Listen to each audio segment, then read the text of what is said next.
Everything is a dream and a phantom. Once you realize the sublime nature of your inherent self and abandon the dream, the good and evil you created within that dream are simultaneously discarded.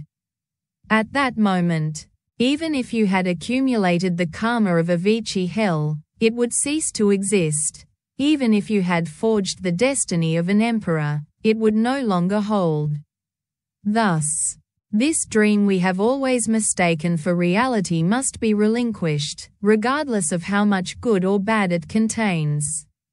For it is the fruit of mistaking delusion for truth, a fruit that, because you initially established it as real, feels real when you experience its consequences. This is not how a bodhisattva should establish things. Neither good nor bad should be constructed in this way. Instead, they should be established as illusory. All blessings, all wisdom, all abilities, all merits, these are illusory, established as such. Because they are functions of the mind, they are dreams. Since you establish them as illusory, when the results manifest, they can be freely adjusted, freely orchestrated. For example, with the evil karma you've created, you may choose to bear it or not. With the good karma you've wrought, you may accept it or let it go. In the future, no matter how great your attainment, if you wish to enter the lowest realms of humanity, you can freely manifest their form and share their karma.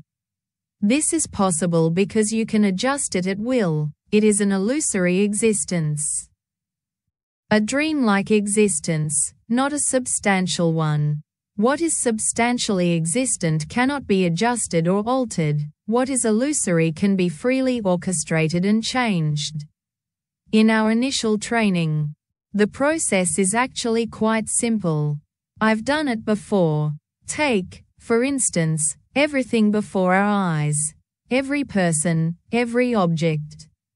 We must recognize that these are within a dream. In this dream, they appear as they do. I once took them as real, and now, what is created feels real to you, yet you cannot alter it at will. But no matter how real it seems, you cannot hold on to it. Because it diminishes with the exhaustion of karma.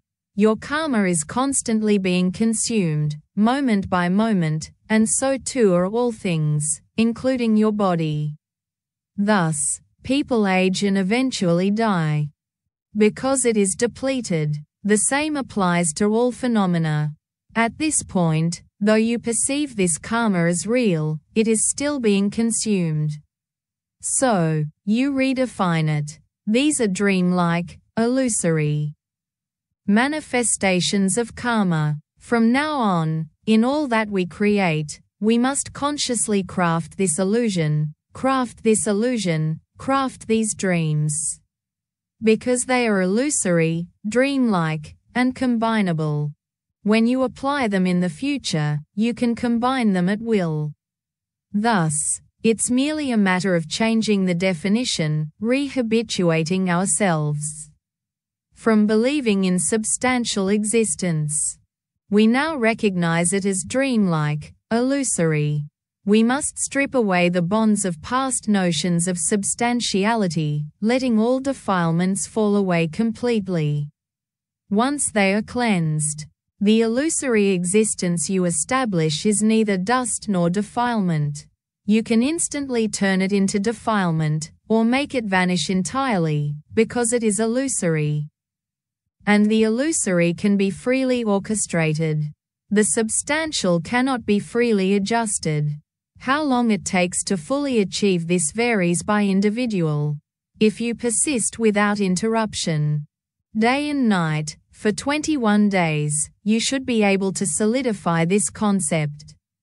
If you say, I can't, I need to sleep at night, I can only manage 12 hours, then fine, double the time. It's about prolonged habituation on a single point. And this one point penetrates all, because all is like a dream, all is illusory. If you take it as substantially existent, it appears in a fixed, unchangeable form. Because the substantial is unchangeable, you can only exhaust its karma. But if it is illusory, dreamlike, then it is changeable.